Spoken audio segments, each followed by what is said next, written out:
Baik, kita mulai. Assalamualaikum warahmatullahi wabarakatuh. Alhamdulillahi rabbil alamin, wabihi nasta'inu ala umuri dunya waddin, wassalatu wassalamu ala asyrafil anbiya'i wal mursalin, sayyidina wa habibina wa maulana Muhammad wa ala alihi wa sahbihi ajma'ina, amma ba'd. Allahumma alimna ma yanfa'una wanfa'na bima 'allamtana wazidna ilman ya rabbal alamin. Rabbi syrah li sadri wa yassir li amri wahlul 'uqdatam min lisani yafqahu qawli. Allahumma la sahla illa ma ja'altahu sahla wa anta taj'alul huzna idza syi'ta sahla. Ikhwati fiddin wa ahibbai a'azzani Allah wa iyyakum jami'an. Alhamdulillah, bersyukur kepada Allah Subhanahu wa taala yang masih memberikan kita nikmat iman, Islam, kesehatan dan kesempatan, sehingga pada sore hari ini kembali kita bisa bertemu untuk kembali mengkaji pelajaran Daulah Umayyah, yang mana alhamdulillah pembahasannya sudah sampai kepada khalifah yang pertama, yaitu Muawiyah bin Abi Sufyan radhiyallahu taala anhuma. Tentunya tidak ada yang paling kita harapkan kepada Allah Subhanahu wa taala, semoga apa yang kita perbuat, apa yang kita lakukan, usaha kita untuk senantiasa menjadi hambanya yang soleh, usaha kita untuk bisa memanfaatkan waktu luang kita dengan sebaik-baiknya, bernilai ibadah, dan tentunya bisa menjadi pemberat timbangan kebaikan kita di akhirat kelak. Salawat dan salam mari kita berikan, mari kita curahkan kepada junjungan kita, Nabi besar kita, Nabi Agung, Nabi Muhammad SAW, yang mana beliau dengan izin Allah Subhanahu wa taala telah mengubah dunia ini, telah mengubah umat ini dari zaman gelapnya jahiliyah menuju zaman yang terang benderang dengan cahaya Islam. Dan beliau juga dengan izin Allah Subhanahu wa taala nanti akan memberikan syafaat kepada umatnya. Semoga kita termasuk ke dalam umat yang mendapatkan syafaat dari beliau. Ikhwati wa ahibbai azani Allah wa iyyakum jami'an. Sebelum kita mulai, ana mohon maaf karena pada kesempatan kali ini datangnya agak telat, terus nggak berpeci lagi. Ya, dari tadi bulat nyari peci, nggak ketemu, nggak yang bulat, nggak yang hitam kemerah-merahan. Wallahu alam di mana, sampai akhirnya agak telat dan akhirnya nekat, ya sudahlah, nggak apa-apa, belajar tanpa peci sesekali. Ya, dan inilah ya saya pada malam hari ini, ya mohon maaf ya ketika belajar bareng sama antum terpaksa tidak pakai peci ya Pak. Nah, ini sebenarnya kurang layak ya dan tidak pantas ditiru ya, karena ya sejatinya seorang thalibul ilm itu atau penuntut ilmu itu ya harusnya ada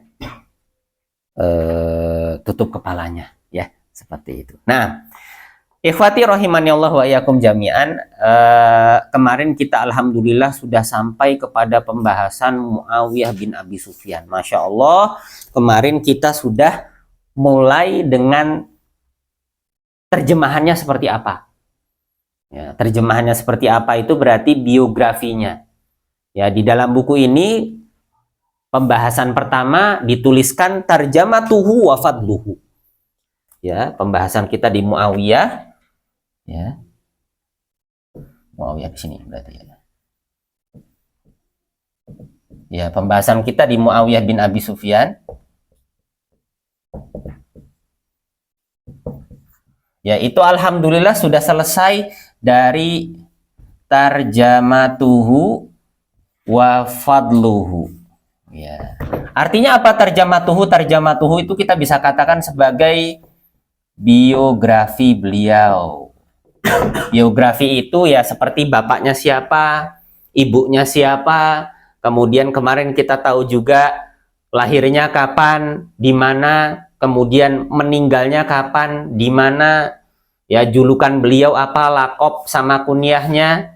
Ya kemarin kita sudah tahu juga sedikit murojaah ya, bahwasannya beliau radhiyallahu taala anhuma itu lahir ya pada tahun 15 sebelum Hijriyah, atau yang bertepatan dengan kalau di Masehikan itu sekitar tahun 608 Masehi.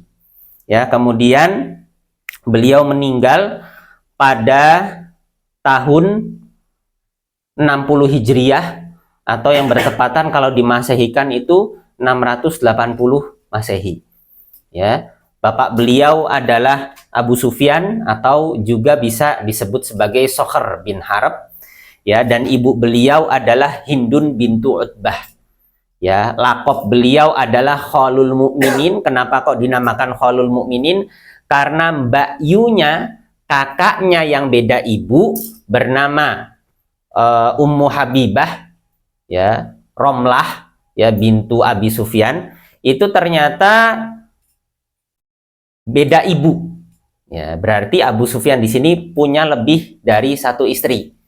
Ya, kalau ibunya Muawiyah namanya Hindun bintu Utbah, ya, kalau ibunya Romlah atau Ummu Habibah yang nikah sama Nabi, ya, itu ibunya bernama Sofiyah bintu Abil As. Berarti di sini Abu Sufyan nikah sama sepupunya.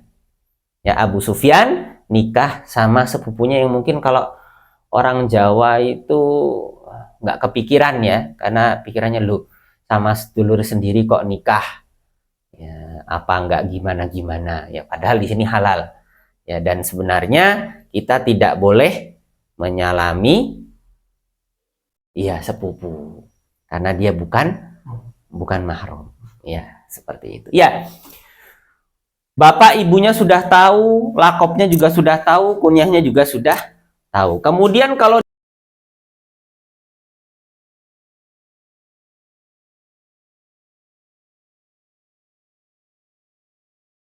bahwa Abu Bakar bin Abi Dunya itu mengatakan, ya, kana Muawiyatu tawilan abyadon jamilan. Abyadon. Tawilan abyadon jamilan. Tinggi, putih, ganteng. Ya, kana Muawiyatu tawilan, orangnya tinggi, putih, kemudian ganteng. Nah, ini fadlnya, keutamaannya. Ya. Abu Sufyan itu punya keutamaan juga, punya jasa juga, punya ketika beliau bertaubat kepada Allah, masuk Islam. Ya, karena dulu beliau adalah musuh Islam. Yang mungkin kalau kita tidak baca sejarah tidak akan tahu. Apa peranannya? Peranan beliau ketika untuk kaum muslimin di perang Yarmuk. Karena seperti yang sudah kita ketahui bersama di pertemuan, Yarmuk itu tidak rata, ya, melainkan agak naik turun. Nah, dipilihlah tempat yang pas untuk kaum muslimin. Ya, nah ini peranan penting, dan di situ ada pengaruhnya. Ya, ada ya di muslimin di perang Yarmuk. Nah, ya, ini terjemah dan keutamaan beliau. Dan kemarin kita juga sudah menyentuh pembahasan waroda fi fadlihi minal ahadits. Ya, hadis-hadis yang menyebutkan bahwa keutamaan yang banyak. Kenapa kok kita harus tahu keutamaan beliau? Karena orang-orang Syiah yang bin Abi Sufyan itu telah melakukan banyak kebohongan yang dhaif, bahkan batil, nggak ada dasarannya, ya, dicampurkan ke dalam untuk menjelek-jelekkan Muawiyah. Ya, ada 4 dalil yang kemarin kita sudah tulis 3. Ma waroda fi fadlihi minal ahadits. Ya, di sini saya tulis. Di mana ya enaknya di sini? Nah. Ya.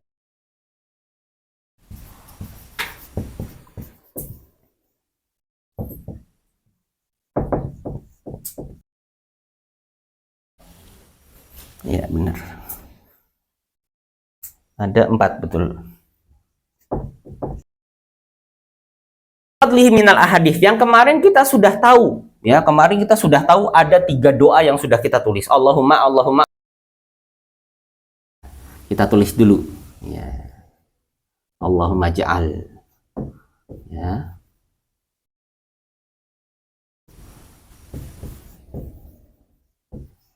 Nah, ini.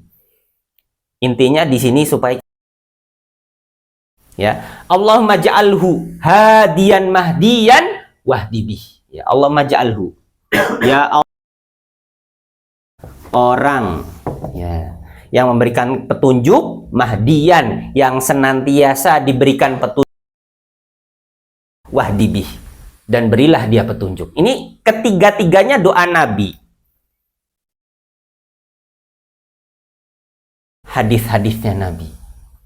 Ya. Kemudian yang kedua, Allahumma hdihi bil huda. Ya, dia dengan ya berilah petunjuk dia dengan hidayah. Wa jannibhur rudda. Dia dari kehancuran, rudda. Allahumma hdihi bil huda. Jannibhur rudda. Ya, wa jannibhu asukut. Asukut itu artinya downfall, kehancuran. Jauhkan dari kehancuran. Nah, nanti kita tahu bukti bahwasanya doa ini ada. Bahwa beliau punya kekuasaan. Jadi beliau 20 tahun jadi gubernurnya dan 20 tahun jadi seorang khalifah. Ya, ini kita harus tahu dulu. Kemudian yang terakhir, Allahumma alim Muawiyatal kitab wal hisab wa qihil azab.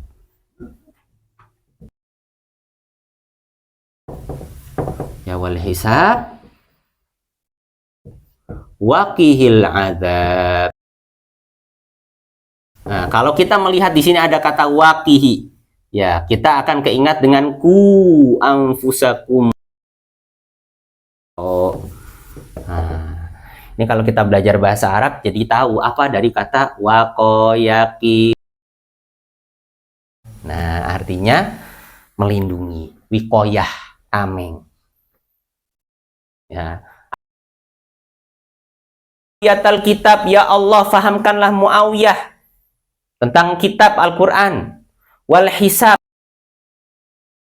adab, dan lindungilah dia dari adab, siksa. Kemudian apa kata Nabi Shallallahu Alaihi Wasallam? Ya, ini dalil yang ketiga, doa yang ke 1, 2, 3. Kemudian yang keempat, ya sabdanya Nabi, awal nal bahro fakot aujabu. Ya, kata Nabi, awalu jaishin yagzunal bahro kot aujabu. Kot aujabu. Nah, yagzunal bahro kot aujabu. Kod nggak ada. Nah, qad aujabu artinya ai wajabat lahumul jannah. Ya. Kata Nabi Shallallahu Alaihi Wasallam, awalu jaishin yagzunal bahr, artinya pasukan pertama yang berperang di lautan maka wajib bagi mereka.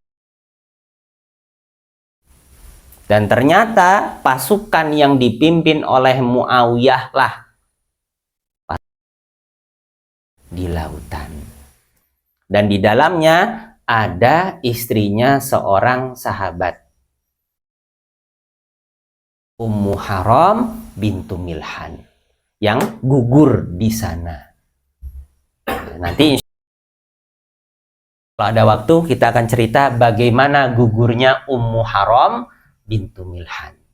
Nah, ini ya, keempat keutamaan ini kita harus tahu.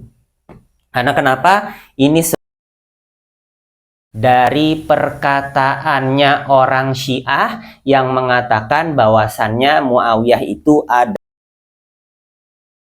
Pertama,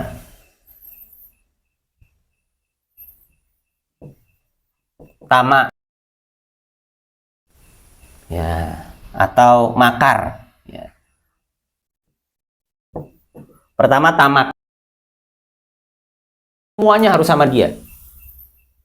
Makar, makar itu sama dengan khida, itu sama dengan makar. Apa artinya makar dan khida? Penuh tipu daya,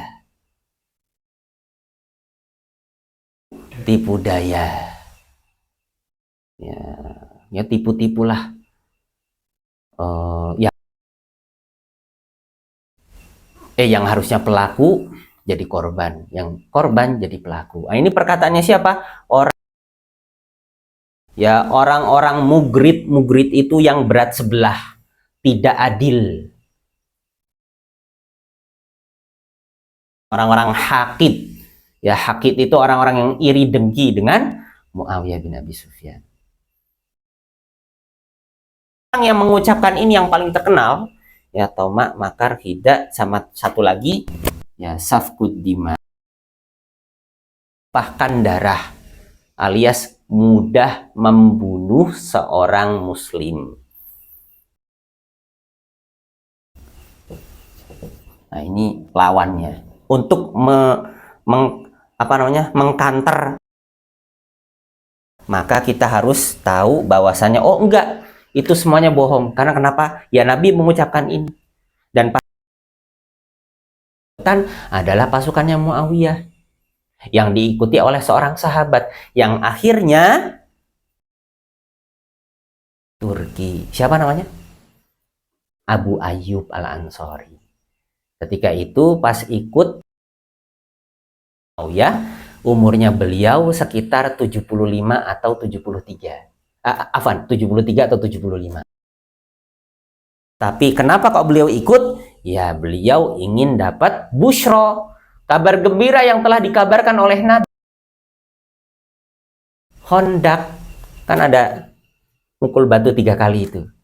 Nah, salah satunya adalah akan menguasai Romawi.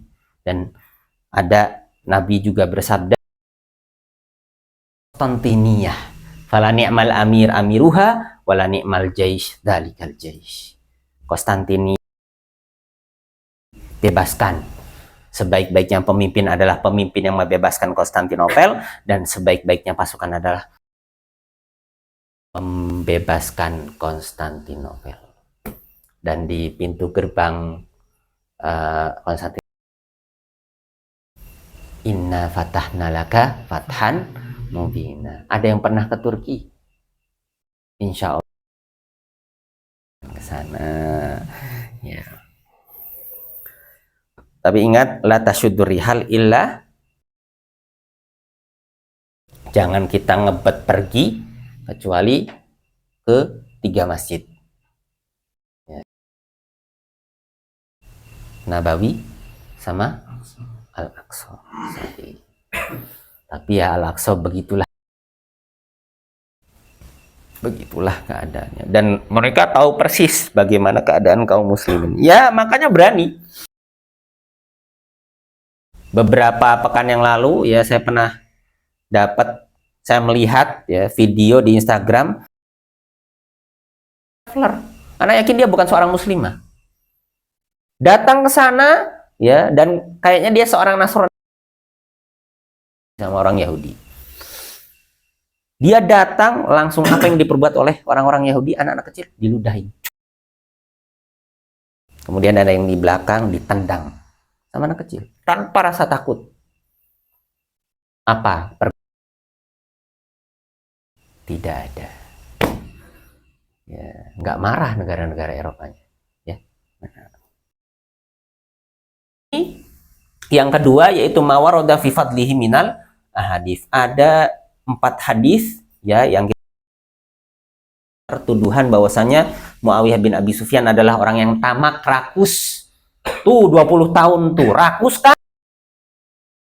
menguasai Syam, 20 tahun lagi pengen berkuasa. Dasar rakus. Nah, ini yang diinginkan oleh siapa? Ini semua diinginkan oleh seorang perawi Syiah yang bernama Mihnaf. Ya, Lut bin Yahya. Nah, ini orang Syiah. Ya, Abu Mihnaf, Lut bin Yahya. Ya.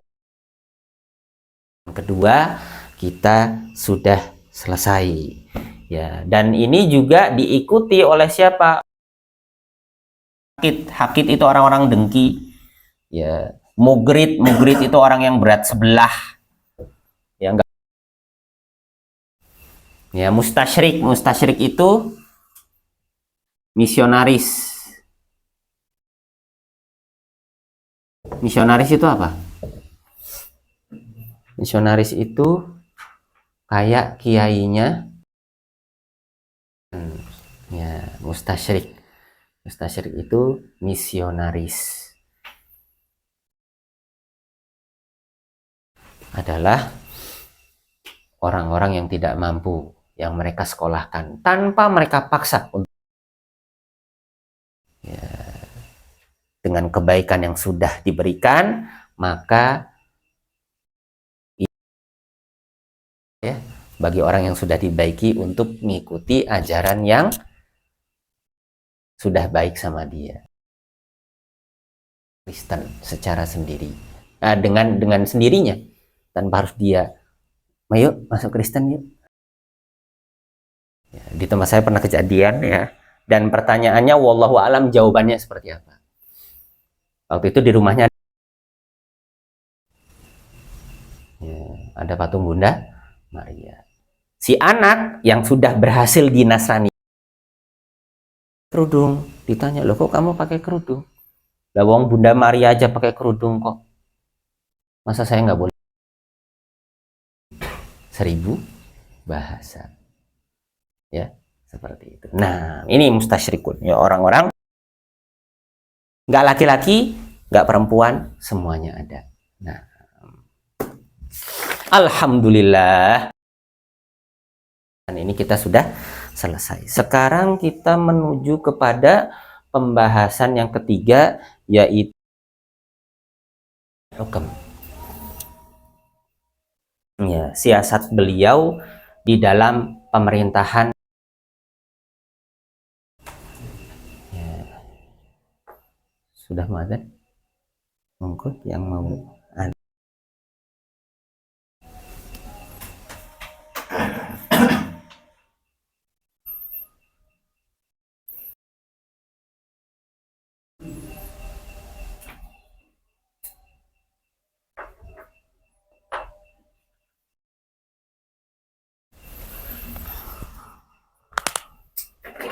lanjutkan.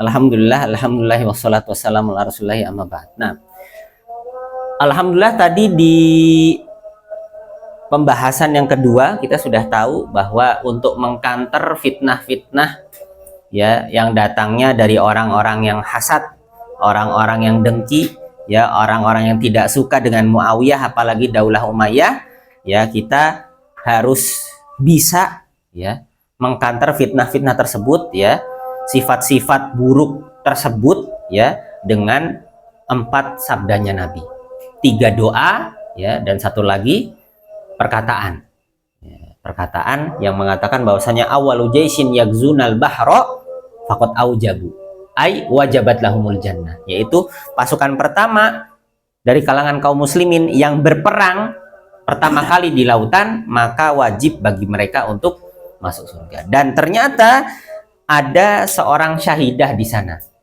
Ya. Siapa namanya? Ummu Haram bintu Milhan.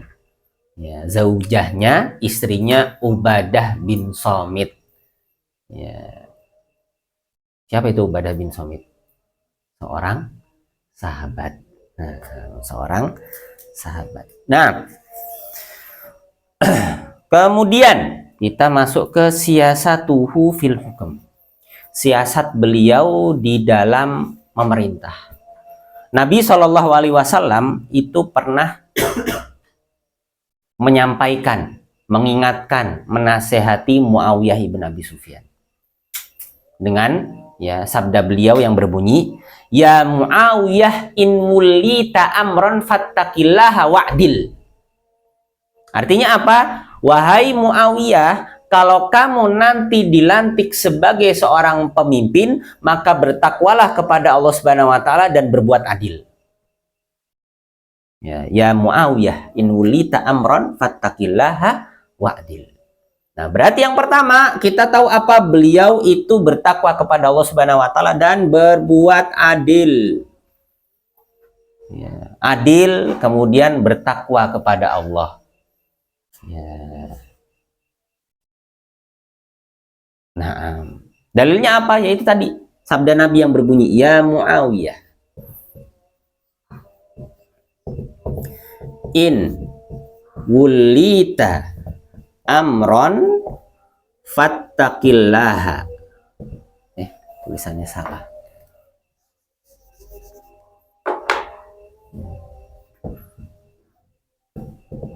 Fattaqillaha wa'dil. Ya. Adalah ya'dilu, yaitu adil. Wahai Muawiyah, kalau kamu nanti dijadikan sebagai seorang pemimpin, ya amir, ya atau wali, ya amir atau wali itu sama aja, kalau wali lebih kepada gubernur. Ya, amir ya pemimpin, ya karena nanti khalifah disebut juga sebagai Amirul Mukminin. Ya, tapi biasanya nanti kalau orang yang bukan seorang khalifah dipanggilnya ya maulai atau ayyuhal amir, ya tidak ditambah sebagai mukminin. Nah, ya Muawiyah in wulita amrun fattaqillaha wa'dil. Jadi berbuat adil. Kemudian Muawiyah pun sampai mengatakan ketika telah mendengar sabdanya Nabi, Muawiyah mengatakan apa? Famaziltu adunnu anni mubtala bi amalin liqauli Rasulillah sallallahu alaihi wasallam hatta betulitu. Dan perkataannya Nabi ini terus senantiasa terngiang-ngiang dan diingat bahwasanya nanti ketika aku jadi pemimpin, maka aku harus berbuat adil seperti yang sudah diingatkan oleh Nabi Shallallahu Alaihi Wasallam, sabdakan oleh Nabi Shallallahu Alaihi Wasallam. Dan benar, beliau diangkat oleh Umar bin Khattab. Jadi apa? Gubernur Syam, walaupun di sebagian saja. Ya. Dan di zamannya Utsman bin Affan, beliau dijadikan gubernur Syam, gubernur untuk daerah semua Syam, semua daerah. Oke, monggo. Ya. Ya. Buktinya dua kali. Buktinya dua kali. Dan tidak ada orang yang protes dari zamannya Umar sampai zamannya Utsman. Nggak ada yang protes ketika beliau dijadikan sebagai seorang pemimpin. Karena kenapa? Terus diingat. Apa? Sabdanya Nabi. Ya Muawiyah in wulita amran fattaqillaha wa'dil. Bertakwalah kepada Allah Subhanahu wa taala dan berbuatlah adil. Nah, makanya ketika orang-orang Syam sudah PW posisi wena dengan Muawiyah, maka mereka tidak akan pernah mau mendengar kecuali Muawiyah. Sehingga ya itu tadi, mereka tidak mau menerima selain daripada Muawiyah atau Bani Umayyah.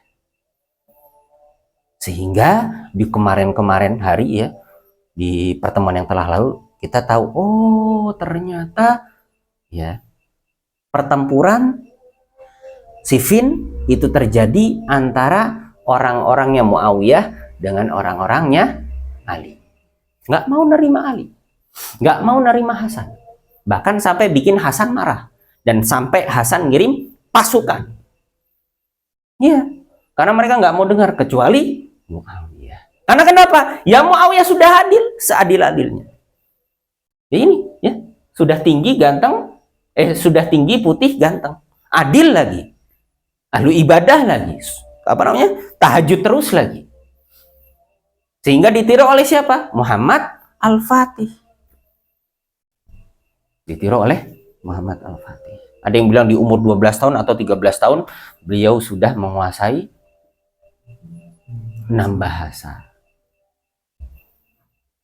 Ya, dan di umur yang kalau tidak salah sama dengan Imam Bukhari, ya sekitar 9 tahunan atau 8 tahunan, beliau sudah hafal Al-Quran dan lain sebagainya dan lain sebagainya. Terus ditempa, ya dipukul, ya, sampai jadilah beliau seorang pemimpin yang muda, bergairah, ya seperti itu. Nah, baik, kita lanjutkan, ya. Buktinya apa? Ya, buktinya dengan keadilan beliau ya selama 20 tahun. Ya. Beliau jadi gubernur Syam.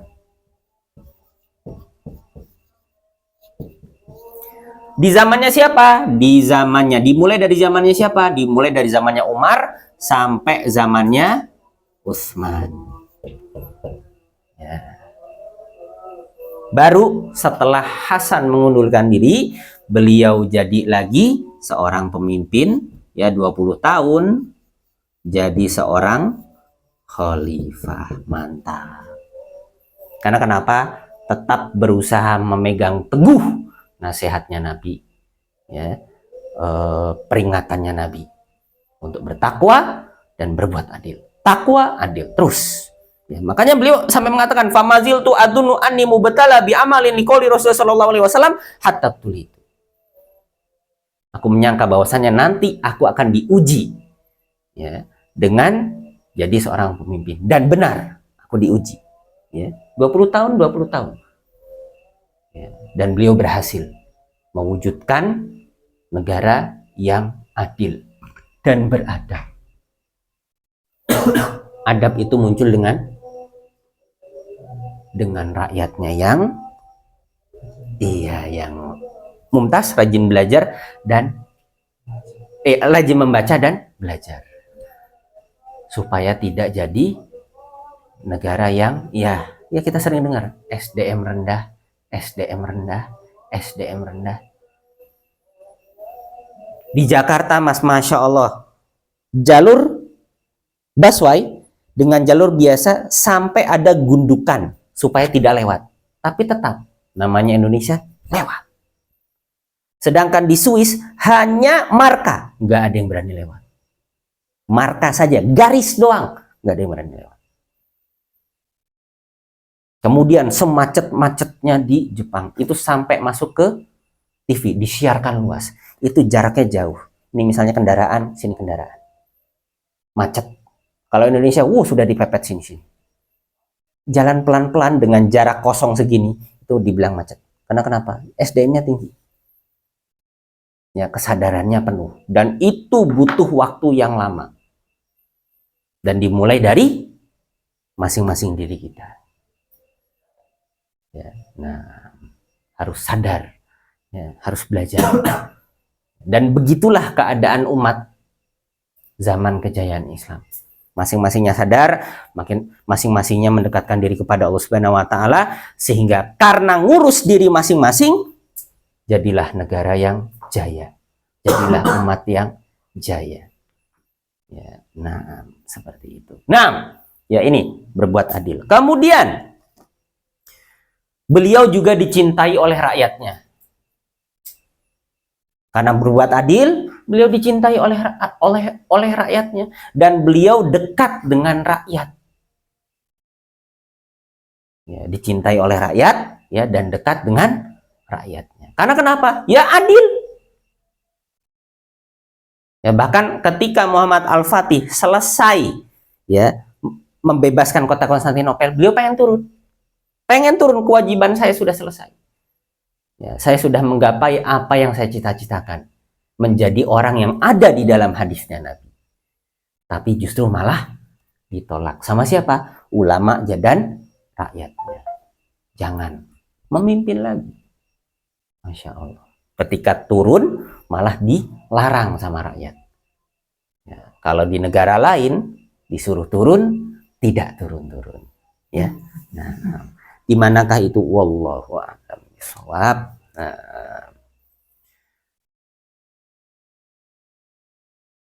Bahkan saudara sepersusuan beliau itu sampai mengatakan, siapa saudara sepersusuannya? Ada yang tahu? Saudara sepersusuannya Muawiyah bin Abi Sufyan. Ada yang tahu? Saudara sepersusuan beliau itu adalah seorang tabi'in. Siapa namanya? Qabisah ibn Jabir. Ya, Qabisah bin Jabir itu saudara sepersusuan beliau. Ya, namanya Qabisah bin Jabir. Oh, berarti bukan bapaknya Muawiyah, karena bapaknya Muawiyah adalah Abu Sufyan. Berarti Qabisah ini jadi saudaranya Muawiyah dikarenakan disusui oleh Hindun bin Utbah yang beliau adalah ibunya Muawiyah. Kalau di Indonesia, wallahu a'lam, apakah saudara sepersusuan ini sesuatu yang tabu atau bagaimana? Wallahu a'lam. Bagaimana? Antum sering dengar nggak, saudara? Alhamdulillah. Kita lanjutkan nanti. Antum punya saudara sepersusuan? Masya Allah.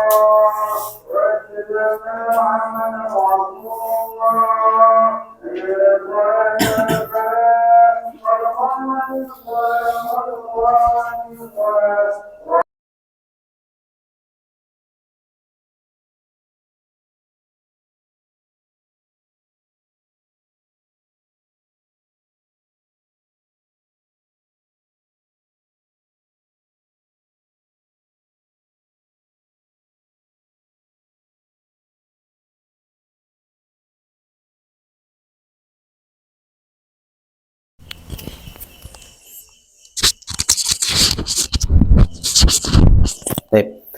Ana ulangi, alhamdulillah wassalatu wassalamu ala Rasulillah wa ala alihi wa sahbihi wa man walah wa la haula wa la quwata illa billahi amma ba'd. Ya. Alhamdulillah pada sesi pertama tadi kita sudah masuk, sudah murojaah ya, pembahasan Muawiyah, yang mana Masya Allah pembahasan Muawiyah ini atau maudhu judul Muawiyah ini itu ada beberapa pembahasan. Ya, maudhu'nya Muawiyah, mabahasnya ada banyak. Yang mabahas itu pembahasannya. Yang pertama kita sudah ambil di pekan yang telah lalu. Ya, bahkan kita sampai tahu artinya. Ya, terjemah itu artinya biografi. Kalau fadl, keutamaannya. Ya, bahwasannya sampai ada seseorang yang bernama Abu Bakar bin Abi Dunya itu mensifati beliau. Oh, ternyata beliau itu orang yang tinggi, putih, lagi ganteng. Plus adil lagi ya. Nah, kalau biografi bapak ibunya semuanya kita sudah tahu. Kemudian yang kedua, mawarada fi fadli minal ahadits, kita juga sudah tahu bahwasannya ternyata kenapa kok di sini kita harus tahu 4 dalil keutamaan beliau untuk apa? Untuk mengkanter fitnah-fitnah yang disebarkan oleh musuh-musuh Islam, oleh para misionaris, oleh orang-orang Syiah yang benci dengan Muawiyah. Ya, dibilang dia itu tamak lah, dibilang dia itu penuh dengan makar, tipu daya, makar ya, khida, ya, habis itu lagi tamak, ya, habis itu yang paling terakhir safkud dima, gampang sekali ngebunuh orang, ya, gampang sekali ngebunuh orang, fitnahnya seperti itu. Nah, kita kantornya dengan apa? 4. Ya, 4 dalil tadi, 3-nya doa, 1-nya perkataan Nabi atau sabdanya Nabi yang berbunyi awalu jaishin yagzunal bahra qad aujabu ai wajabat lahumul jannah. Artinya apa?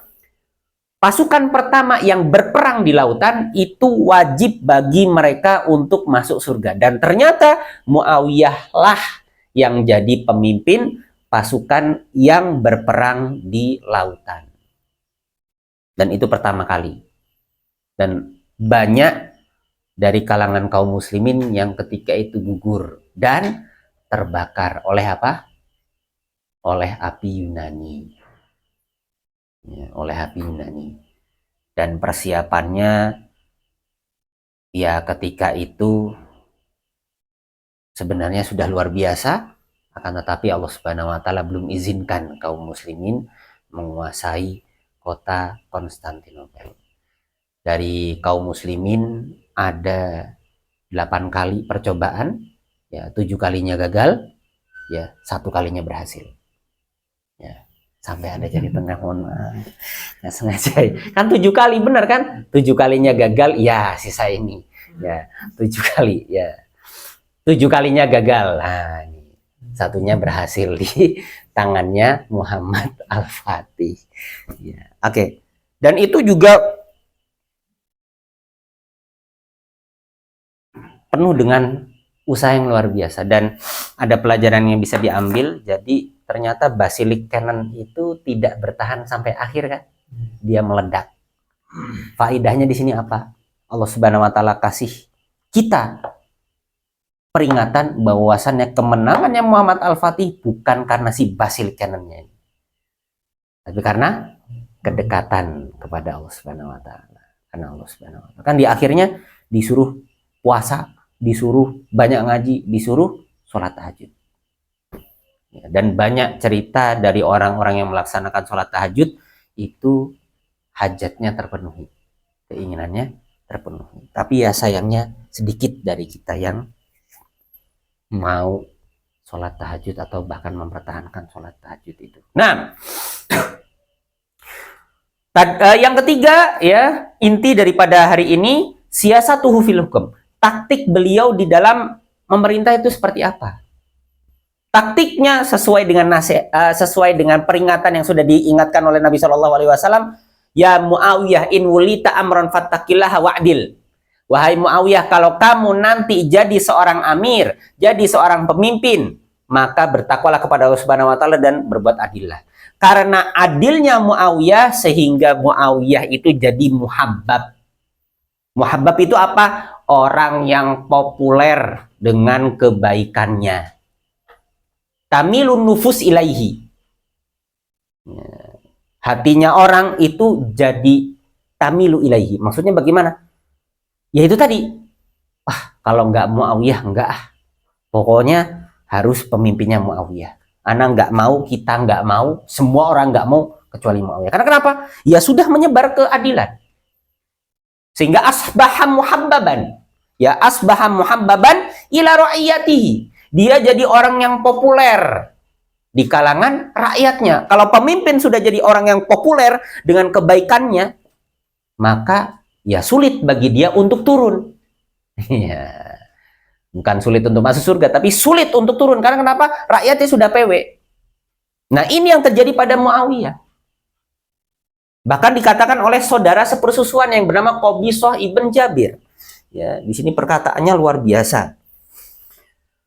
Beliau mengatakan, nanti anak akan tulis ya. Wa ma ra'aitu ahadan a'dhamu hilman wala aktsara su'dadan wala ab'ada anatan wala alyana makhrajan wala arhaba ba'am bil ma'ruf wa ma asbaha sariratan bi'alaniyah min Muawiyah. Artinya apa?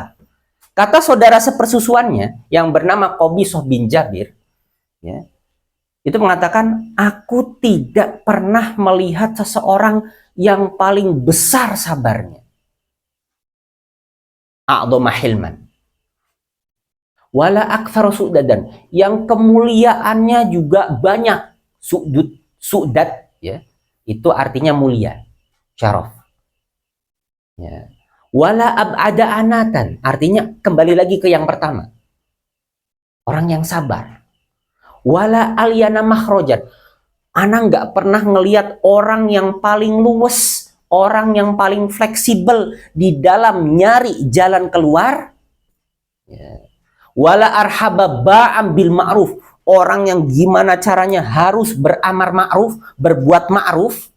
Ya, yang paling bersemangat ya untuk berbuat ma'ruf, ya. Wa ma asbaha sariratan bi alaniyah, dan nggak ada yang nampak dengan yang tidak nampaknya itu sama persis kecuali Muawiyah. Maksudnya apa yang di terakhir?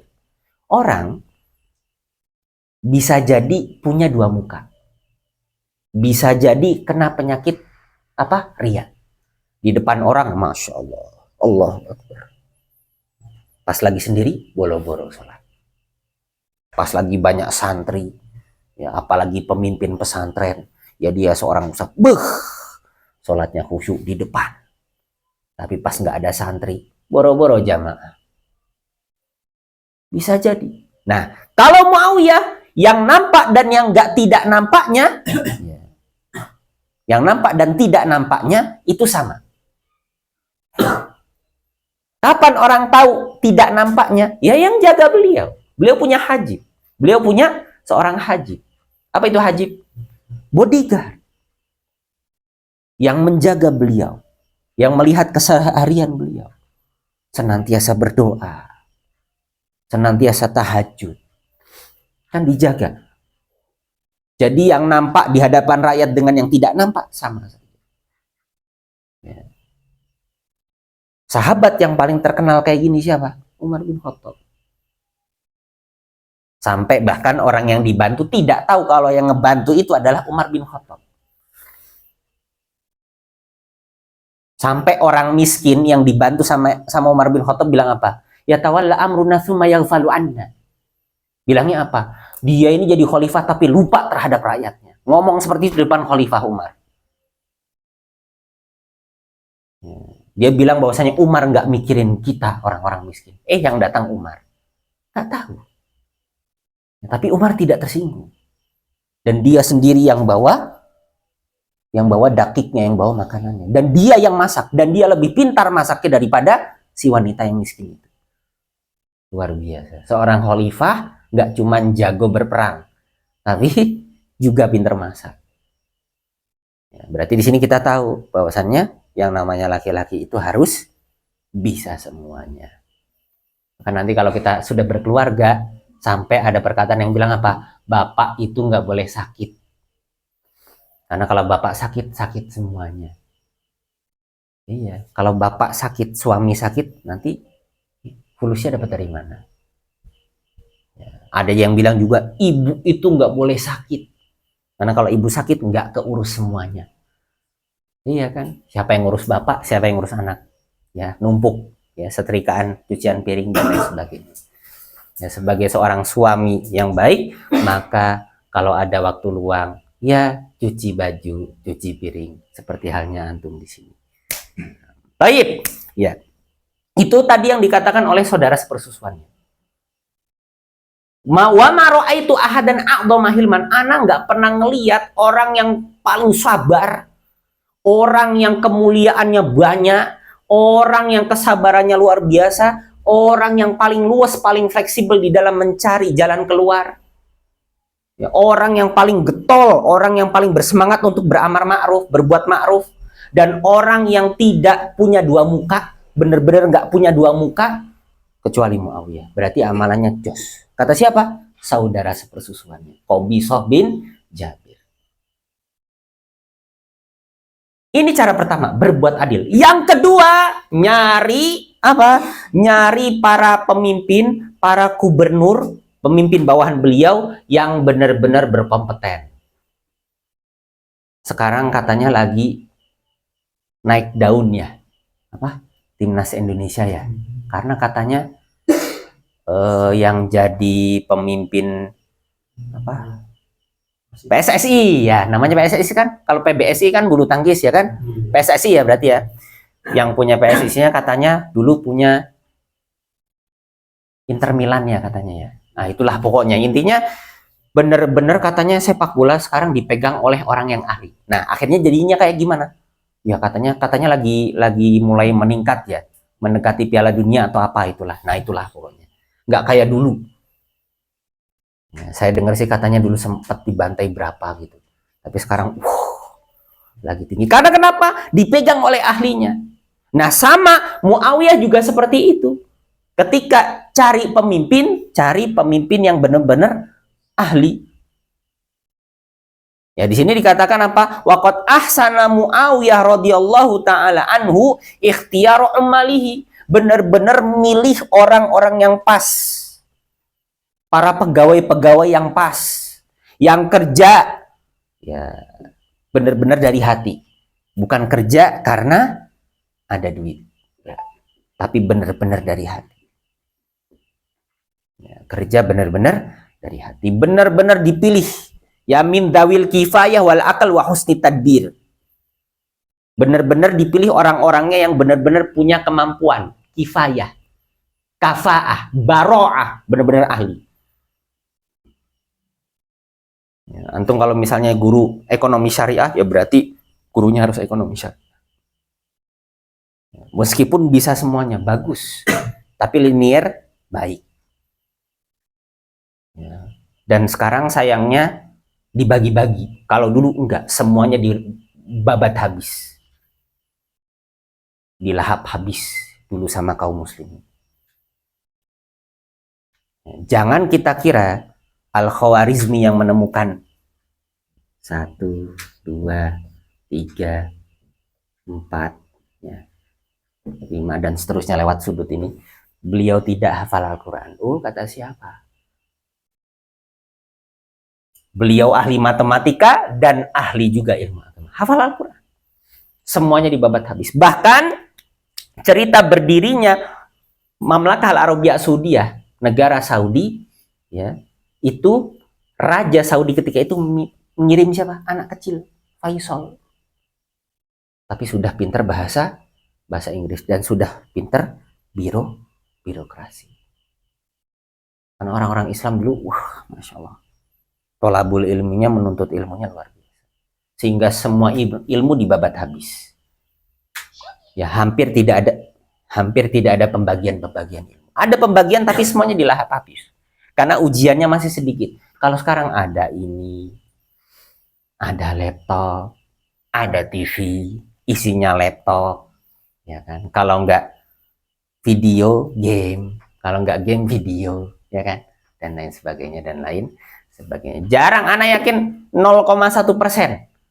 Ya, yang menggunakan CES buat buka PDF, ngerangkum, sangat sedikit. Dan mustahil kayaknya, ya.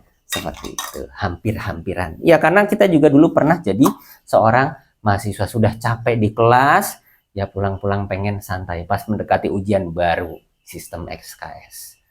Ya, sistem kebut, semalam buat skripsi juga, wah pusing, ya, dan lain sebagainya. Yang akhirnya penyesalan di akhir. Ya, kita juga sama dulu seorang mahasiswa. Ya, hanya beda tahunnya. Ya, antum mahasiswa, ya saya juga dulu mahasiswa, ya sama-sama lah. Ya, nah, Toyib, kita lanjutkan. Ya, jadi cara pertama itu dengan cara yang adil, yang kedua ya caranya dengan memilih para pegawainya dari orang-orang yang benar-benar cerdas.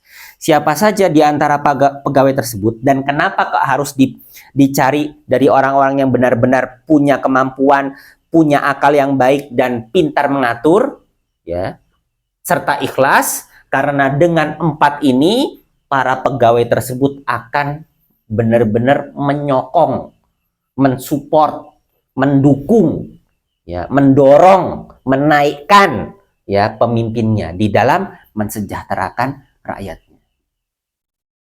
Kita mungkin rakyat hanya tahu apa, wow, presidennya korupsi, padahal sudah dikasih. Yang korupsi siapa? Setelah presiden. Dikasih dari atas berapa miliar, just nyampe ke rakyat 100.000 aja nggak nyampe. Sudah banyak berita di mana-mana yang katanya pembangunan 3 kamar mandi menghabiskan biaya berapa itu? Berapa miliar gitu. Yang mana kamar mandinya antum sama kamar mandi yang masuk berita lebih baik, lebih bagusan kamar mandinya antum. Itu tadi, makanya itu. Ya, mungkin antum pernah dengar kabar-kabar ya seliweran di HP antum tentang Dendles yang dapat julukan tangan besi. Itu semua tuduhan. Dendles itu sudah ngasih duitnya ke siapa? Iya, ke adipati, ke bupati, ke tumanggungnya. Tapi fulusnya kemana? Hilang. Bukan dikasih ke rakyat. Akhirnya rakyatnya kelaparan. Oh, yang tertuduh siapa? Dendlesnya. Makanya kerja Rodi itu, ya, sejarah yang harus kita telusuri lagi. Ya, kan antum mahasiswa, silahkan banyak-banyak baca. Ya, supaya kita tidak tertipu lagi. Ya, naam.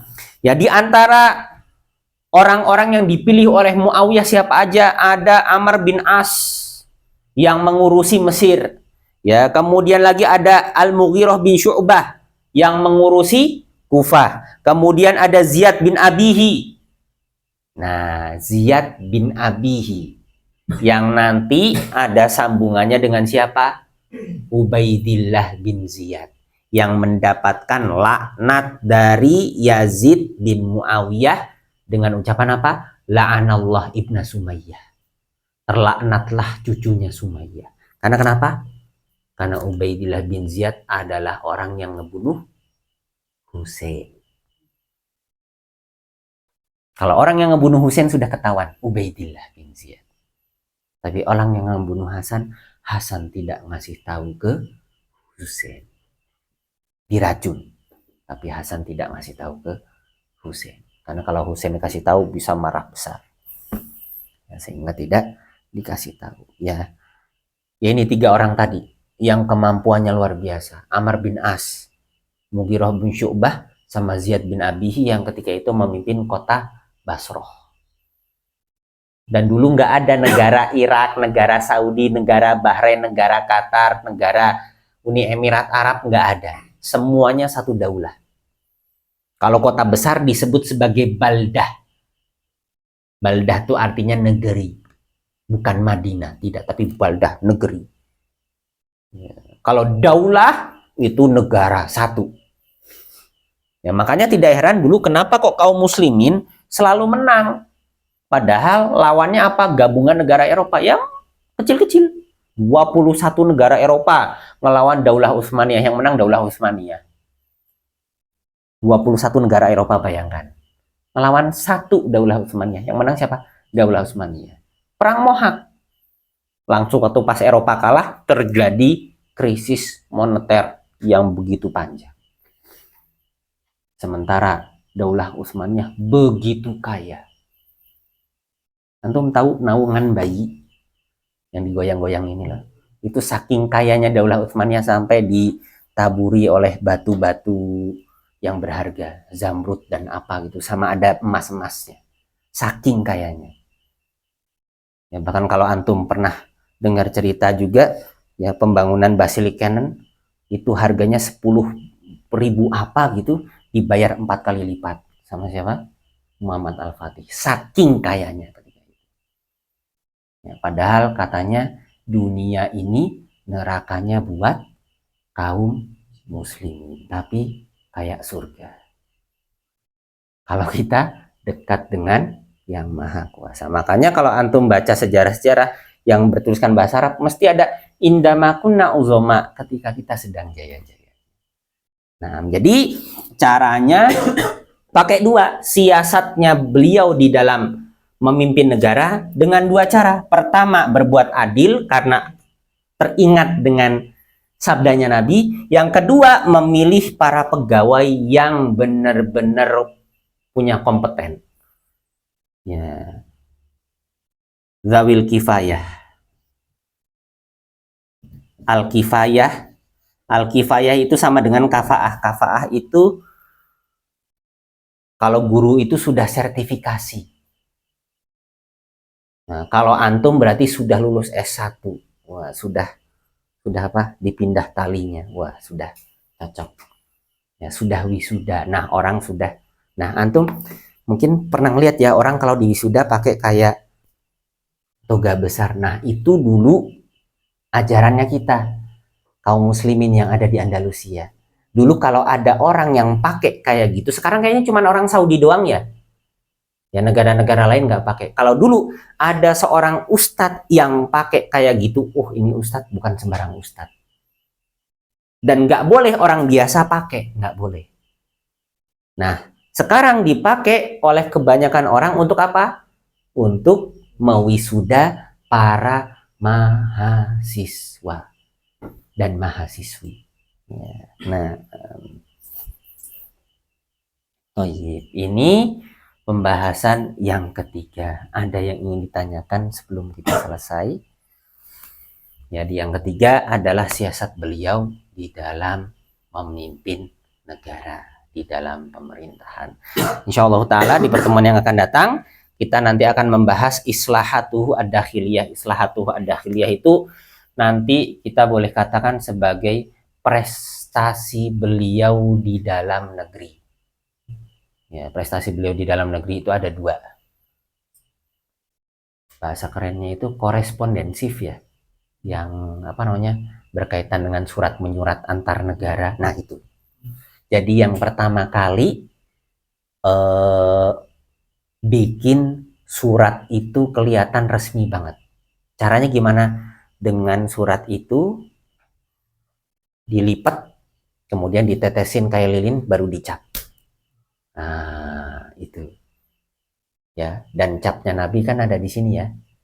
Kenapa kok ada di sini? Karena Nabi tidak bisa baca dan tulis.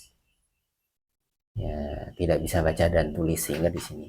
Makanya kalau beliau buang hajat tidak dibawa, tapi ditaruh. Ya, karena di sininya ada lafaz Allahnya, Rasulullah Shallallahu Alaihi Wasallam. Ya, seperti itu. Nah, ada 2 ya yang terkenal di zaman beliau itu, Tamdimul Barid. Ya, pertama mengatur ulang ya perposan, ya, pos manajemen posnya. Terus yang kedua bikin departemen ya korespondensif itu tadi Mas, apa namanya, surat menyurat supaya benar-benar resmi, nggak boleh dipegang oleh orang-orang yang lalai, oleh orang-orang biasa itu nggak boleh. Surat resmi ya yang megang hanya orang resmi. Ya, seperti itu. Nah, nanti kapan itu ada? Di zamannya Muawiyah bin Abi Sufyan. Nah, alhamdulillah ya, untuk malam ini kita sudah selesai 3 pembahasan ya. Pertama, biografi dan keutamaannya, kemudian yang kedua hadis-hadis tentang keutamaan beliau, kemudian yang ketiga siasat beliau di dalam mengurusi negara atau pemerintahan. Ada 2, yang pertama berbuat adil, yang kedua ya, yang pertama berbuat adil, yang kedua adalah melantik para pemimpin atau para gubernur ya yang memiliki kompeten luar biasa. Ya, para sahabat yang ya luar biasa lah pemikirannya. Al-Mughirah bin Syu'bah, Ziyad bin Abihi, sama satu lagi Amr bin As. Siapa yang nggak kenal sama Amr bin As? Ya. Baik, kalau tidak ada pertanyaan, kita cukupkan sekian. Insya Allah Ta'ala kita akan lanjutkan di pertemuan yang akan datang. Ya, di pertemuan yang akan datang, kita nanti akan mendengarkan bersama-sama, belajar bersama-sama bahwa ternyata di zaman beliau itu ada yang namanya jalan-jalan, tapi jalan-jalan jihad. Ya, bukan hanya sembarang jalan-jalan. Ya, bahkan terkenal di zaman Daulah Umayyah itu sebagai sukul jihad. Pasarnya jihad. Jadi antum punya keahlian apa? Mana? Ya sudah, nanti akan dikumpulkan di pasukan ini. Ya, pemuda-pemuda kan biar nggak sumpek kan, hobinya jalan-jalan ya. Pemuda kan nggak demen di satu tempat. Pengennya jalan-jalan. Nah, keadaan tersebut diperhatikan oleh siapa? Muawiyah. Ya. Oke, mau jalan-jalan kemana? Mau ke India, ya ke arah India, ya ke arah India itu Asia apa maksudnya? Asia Selatan ya. Mau ke arah selatan atau mau ke arah barat? Ya, kalau mau ke arah barat, monggo. Ente punya keahlian apa? Ya, dan di zaman beliau juga nanti ada yang namanya pasukan musim dingin dan pasukan musim panas. Ya, tergantung dari jenis, bukan jenis ya, tergantung daripada kemahiran dan alat yang dipunyai oleh pasukan tersebut. Ya, nah, sekian yang mungkin bisa saya sampaikan pada pertemuan malam hari ini. Jazakumullahu khairan ala husnil istima' wal ihtimam. Ya, semoga apa yang kita pelajari sama-sama tadi bisa benar-benar kita ambil pelajarannya dengan baik. Ya, saya akhiri dengan doa kafaratul majelis. Subhanakallahumma wa bihamdika asyhadu an la ilaha illa anta astaghfiruka wa atubu ilaik. Wassalamualaikum warahmatullahi wabarakatuh. Waalaikumsalam.